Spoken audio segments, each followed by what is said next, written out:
ஆத்ம வணக்கம். ஆத்மபிதா சுவாமி சிவானந்த பரமஹம்சர் அவர்கள் அருளிய புண்ணியம் பாபம் இவற்றின் உண்மை. சுகிர்தம் புண்ணியம், துஷ்கிருதம் பாவம் என்பது இன்னதென்றறியாமல் இருக்கின்றதால் தவறாக புரிந்து கொள்ள இடம் உண்டாயிற்று. பாவம் என்பது நசிக்கின்றது, அதாவது புண்ணியம் இல்லாமலாகின்றது. எனில் ஒருவன் நோய்வாய்ப்பட்டு சக்தியற்றவனாய் கிடக்கின்றான். அப்பொழுது அவனை புண்ணியவான் என்றோ பாவி என்றோ சொல்ல வேண்டியது?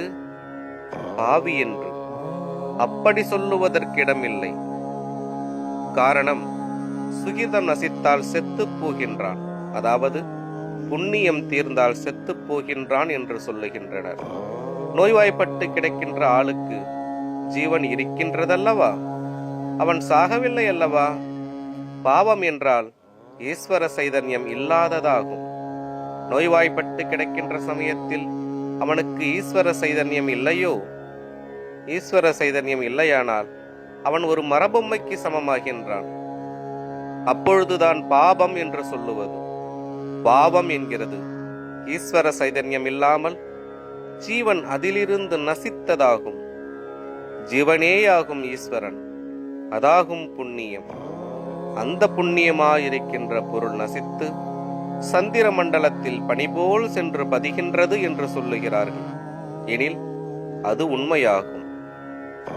அது என்னவென்றால், சந்திரன் என்பது மனமாகும். சந்திர மண்டலம் என்று சொல்லப்படுகின்றது மனோமண்டலமாகும். பனி என்பது நீராயிருக்கின்ற ஆவியாகும், அதாவது விசாரமாயிருக்கின்ற புகையாகும். அது என்னவென்றால், சந்திர மண்டலமாயிருக்கின்ற மனோமண்டலத்தில் ஜீவனாயிருக்கின்ற புண்ணியம் அது இது என்றுள்ள விசாராதிகளாகி நசித்து போகின்றது. அப்பொழுதாகும் செத்துப் போவது. இதாகும் புண்ணியம் ஒடுங்கி சந்திர மண்டலத்தில் பனிக்கு சமமாய் சென்று பதிகிறது என்று சொல்ல காரணம். அப்படி போகிறது என்னவாகும்? ஜீவனாயிருக்கின்ற புண்ணியம் என்று வெளிப்படுகிறது.